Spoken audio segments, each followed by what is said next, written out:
Muy buenos días, que Dios les bendiga abundantemente a cada uno. Nos hemos gozado al escuchar los testimonios y confiamos en que el Señor siga haciendo su obra maravillosa con cada uno. En esta ocasión estaremos iniciando una serie que nos va a llevar bastante tiempo, que como las demás posiblemente no estemos continuándola necesariamente en este lugar, sino que en otro lugar la continuamos, pero ustedes pueden seguir la serie al entrar a la página o al buscarla en YouTube, aunque sea terminada en diferentes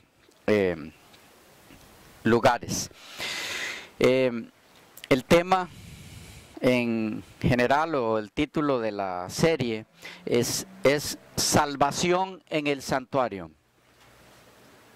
Salvación en el Santuario. Déjenme decirles que es uno de los temas más preciosos de las Escrituras y está bosquejado prácticamente a través de toda la Biblia, el tema de la salvación en el santuario. Salvación en Cristo, pero reflejada en el tema del santuario. A manera de una breve introducción, lo que estaremos viendo en esta serie es cómo está presentado el plan de salvación en el tema del santuario a través de diferentes formas. Estaremos iniciando con el simbolismo de los muebles del santuario. Los que han tenido oportunidad de estudiar ese tema saben que hay un simbolismo muy rico, muy abundante. Cada uno de los muebles que había en el santuario, en el tabernáculo del desierto, era un símbolo de Cristo de diferentes formas. En el tamaño, en la forma, en los materiales que lo componían, en lo que se hacía en ese mueble, cada una de esas cosas eran símbolo del plan de salvación en Jesucristo. Entonces, la primera parte de la serie tiene que ver con el simbolismo de los muebles del santuario. Solo eso nos va a llevar como unos 25 a 30 videos más o menos. Después de eso estaremos entrando en lo que es el simbolismo de las vestiduras sacerdotales. Ahí hay también lecciones preciosas para la vida de todo cristiano. Luego estaremos entrando dentro de la misma serie en lo que tiene que ver con las fiestas del santuario. Todo nos viene llevando a unos 55, 60 videos más o menos. Así que la serie es larga, no la haremos de un solo, porque vamos con varias series a la vez de diferentes temas en otras áreas. Entonces, pero iremos avanzando poco a poco. Los que van siguiendo la serie como otras series en la página o en YouTube, ahí van teniendo paciencia mientras vamos subiendo las otras. Bien, en esta ocasión iniciaremos con el simbolismo de los muebles del santuario, empezando con el primer mueble. ¿Cuál era el primer mueble que había? Ajá, ¿recuerdan? El altar del holocausto, de los sacrificios. Ese es el que encontramos registrado en Éxodo 20. Éxodo 20.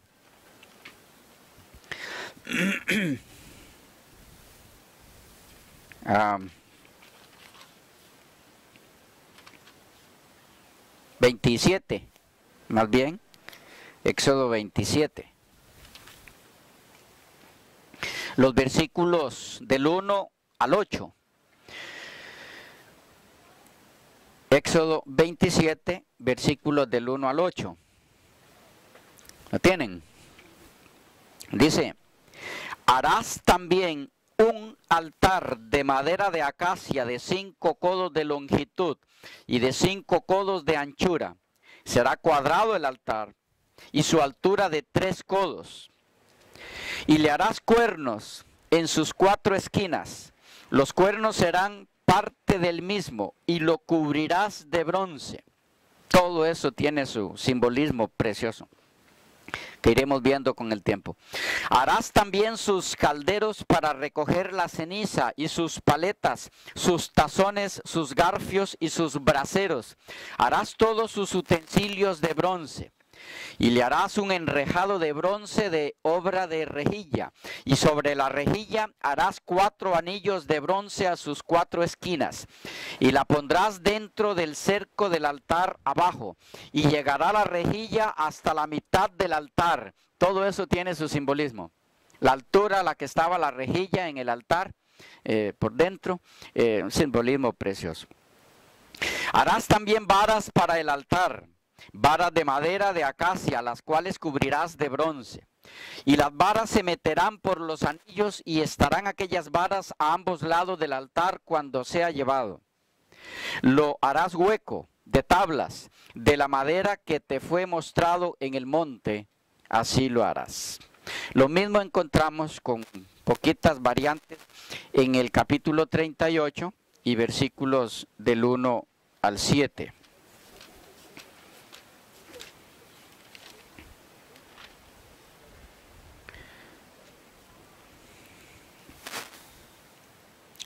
Del 1 al 7 son prácticamente las mismas indicaciones, como les decía, con pocas variantes. Ustedes pueden leerlo luego.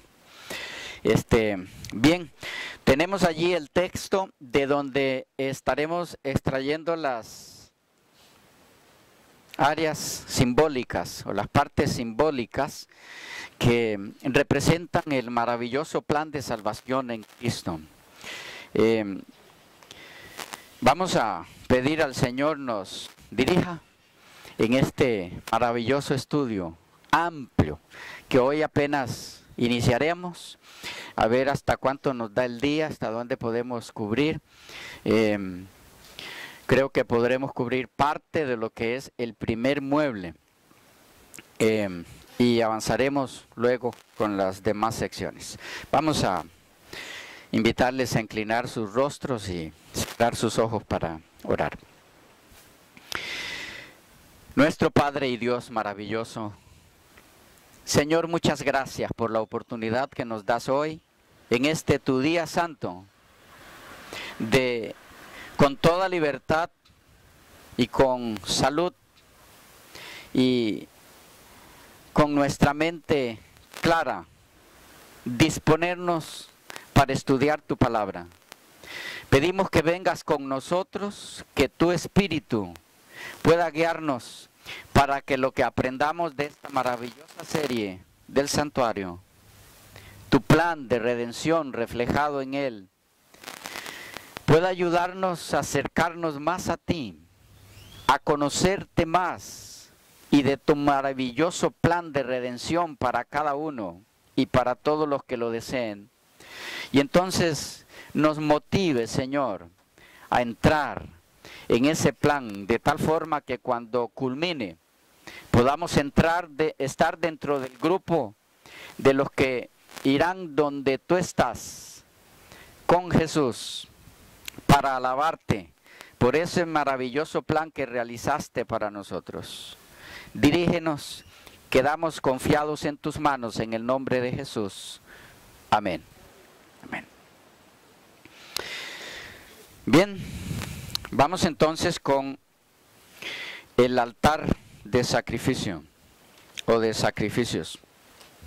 En el capítulo que leímos, el 27, recuerden leer por su cuenta 38, 1 al 7 de Éxodo. En el capítulo 27 de Éxodo, en el primer versículo, tenemos la primera sección a la que quisiéramos dedicar un tiempo. El primer elemento del altar de sacrificios tiene algo muy importante para enseñar. Dice el versículo 1: harás también un altar de madera de acacia de 5 codos de longitud y de 5 codos de anchura. Será cuadrado el altar y su altura de 3 codos. Harás también un altar.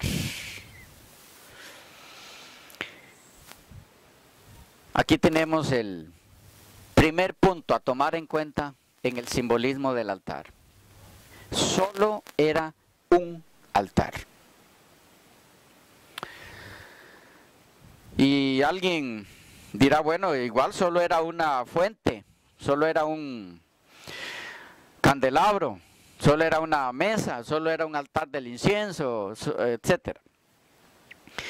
Pero es que en la fuente, que es el mueble que sigue, en la mesa, ya dentro de la primera cortina, en el candelabro, en el altar del incienso y en el arca del pacto, oficiaban los sacerdotes en nombre de todo el pueblo.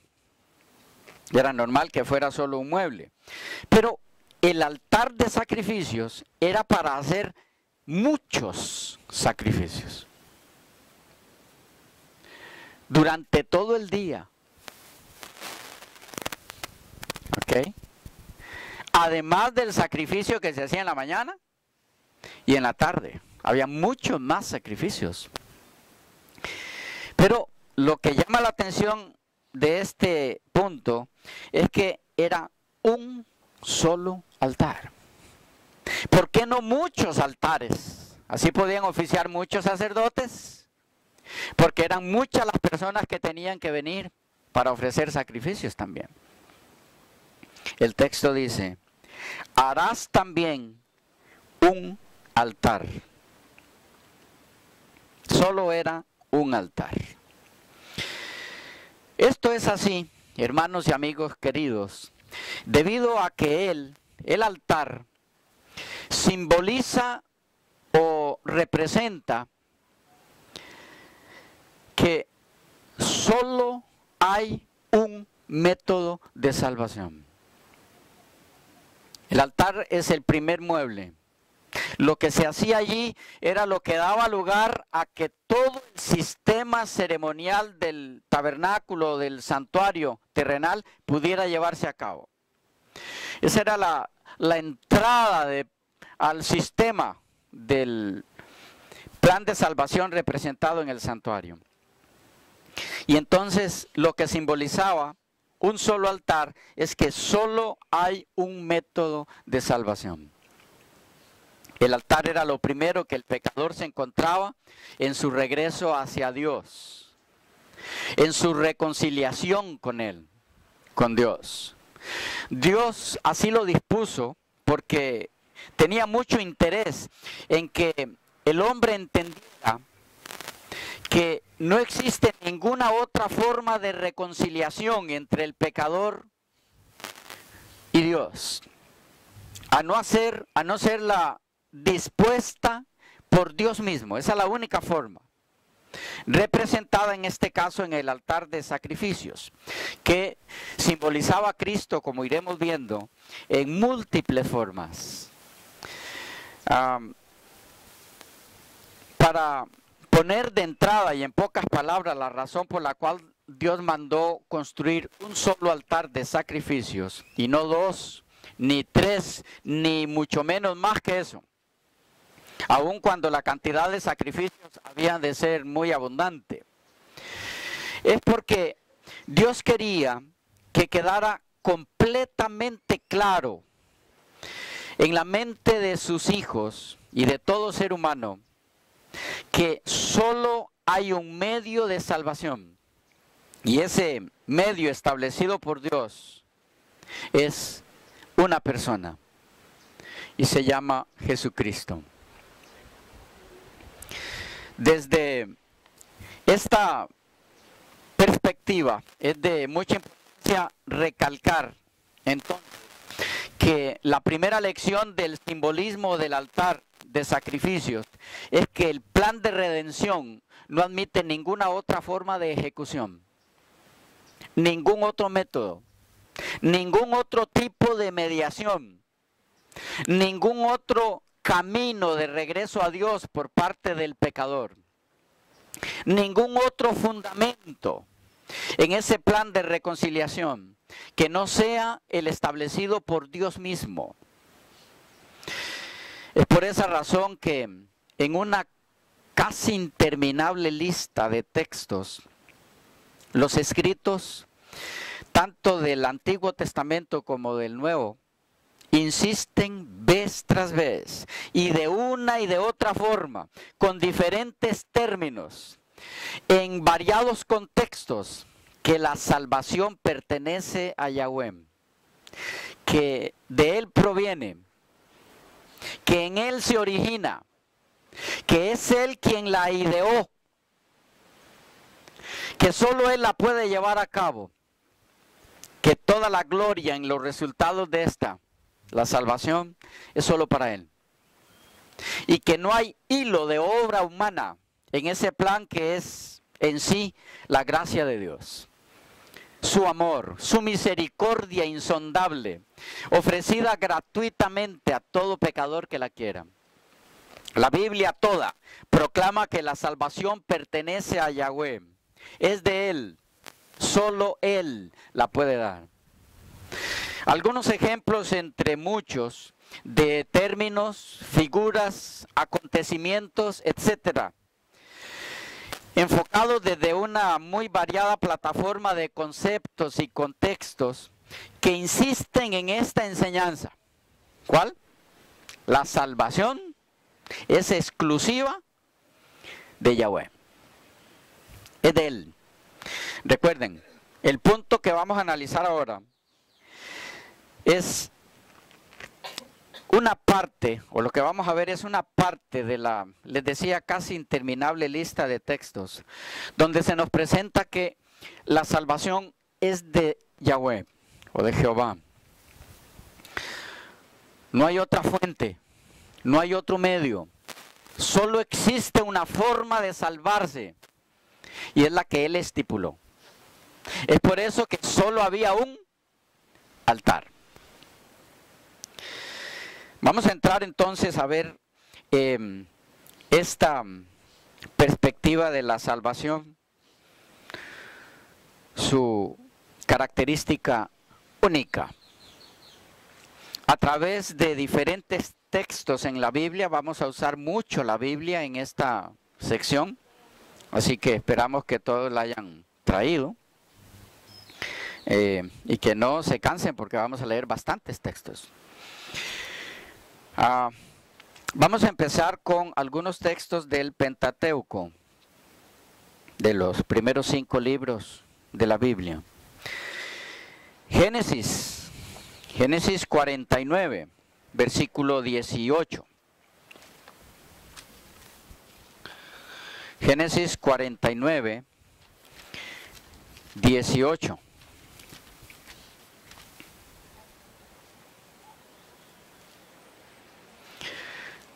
Tu salvación esperé, oh Jehová, tu salvación. Noten, y es lo que vamos a ir viendo en todos los textos que veremos en esta área. La salvación pertenece a Jehová. Solo de Él proviene, no hay otra forma, no hay otro método, no hay ningún medio, aparte de Dios mismo. Éxodo 14, 13. Éxodo 14, 13. Y Moisés dijo al pueblo: no temáis, estad firmes y ved la salvación que Jehová hará hoy con vosotros. Porque los egipcios que hoy habéis visto, nunca más para siempre los veréis. Y alguno puede pensar, bueno, pero aquí está hablando de la salvación de Egipto. Sí, tendremos que entrar para eso luego en otras ocasiones, todo el simbolismo de Egipto y lo que significa ser liberado de Egipto.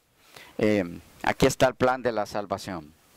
La salvación que Jehová hará. Noten, siempre se va a presentar la salvación como algo proveniente de Dios. No hay obra humana nunca en el plan de salvación.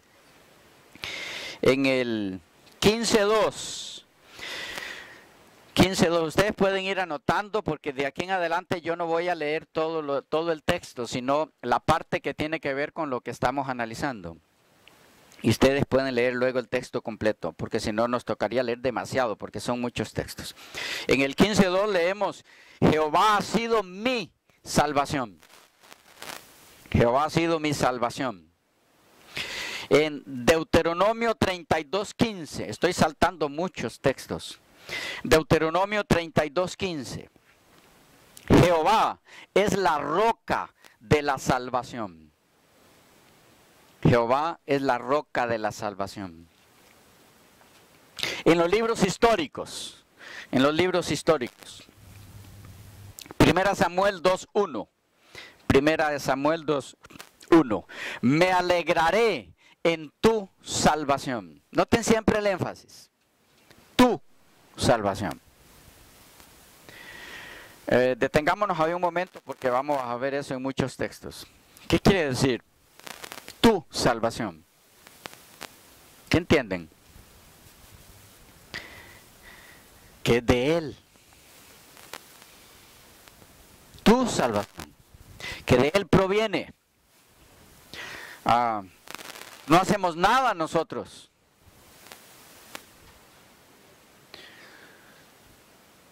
Es obra exclusiva de Él. Segunda Samuel 22:1-4. Van a encontrar allí, Jehová es mi salvación. Y en este sentido, es importante recalcar algo. Jehová es mi salvación.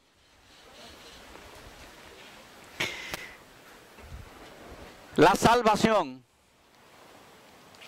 es mucho más que un sistema, un programa. La salvación es una persona. Jehová es mi salvación. La salvación es Dios. Y si vamos a ser más específicos, es Cristo. 22:7 de Segunda de Samuel. Vamos a leer ese. Y algunos estaremos leyéndolos.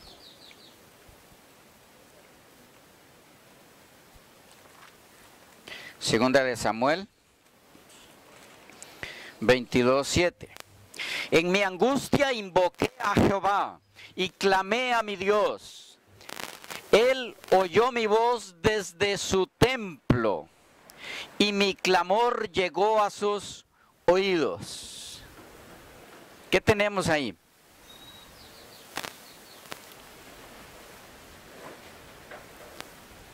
Dice, en mi angustia invoqué a Jehová y clamé a mi Dios.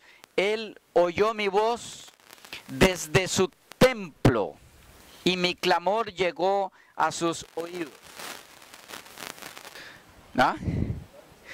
Dios escucha al pecador angustiado que busca en él salvación, pero lo interesante de este texto es que dice que desde donde Dios escucha es desde su templo, es desde su santuario que Dios nos salva. Desde donde Él oye es desde su templo. Hay salvación en el santuario. En el versículo 36, me diste asimismo el escudo de tu salvación y tu benignidad me ha engrandecido. Otra vez, la salvación es el escudo de quien lo invoca, pero esta salvación es de Dios. Dice, de tu salvación. En el 47 del mismo 22. Viva Jehová y bendita sea mi roca y engrandecido sea el Dios de mi salvación. El Dios de mi salvación. En otras palabras, mi salvación viene de Él. Él es el origen. Primera de Crónicas 16:23. Primera de Crónicas 16:23.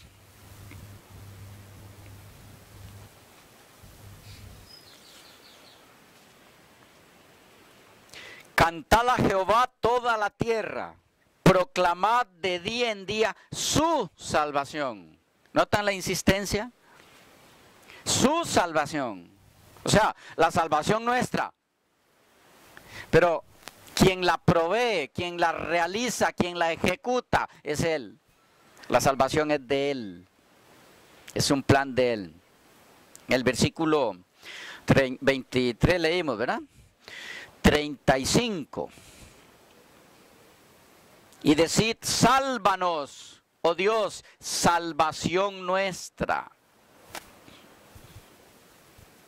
Salvación nuestra. En el 20:17,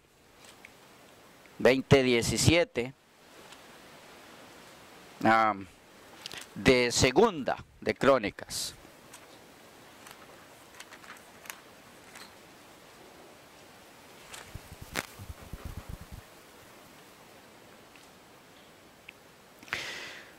No habrá para qué peleéis vosotros en este caso. Paraos, estad quietos y ved la salvación de Jehová con vosotros. Ven las mismas palabras de Moisés, ahora en otro contexto.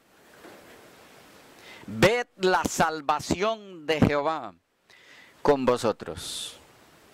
En estos pocos textos que hemos visto en el Pentateuco y en los libros históricos, podemos ver la insistencia de los escritores bíblicos en que la salvación es de Jehová. Esto va corroborando el hecho de que si es de Él la salvación, entonces solo el método que Él propone es el que funciona. No hay otro. Solo hay un método y es el que Dios indica. Por eso es que solo había un altar. Solo un altar. Porque en ese altar se realizarían los sacrificios que representan el único método para ser salvo. Estamos claros hasta ahí en esa primera parte de los textos, porque necesitamos ver varios más. Repito, estamos viendo textos, por si alguno no ha tomado el hilo todavía, en donde se enfatiza que la salvación es exclusiva de Jehová, de Yahweh. Solo de Él proviene. No hay otra forma de hallarla. Solo hay un medio, y es el que Él dispuso. ¿Ok? ¿Estamos claros? Y entonces nos toca pasar a este mismo tipo de textos en esta línea en los libros poéticos y sapienciales. Pero se nos fue el tiempo, ¿verdad? Bueno, lo dejamos por aquí y continuamos en la próxima sección.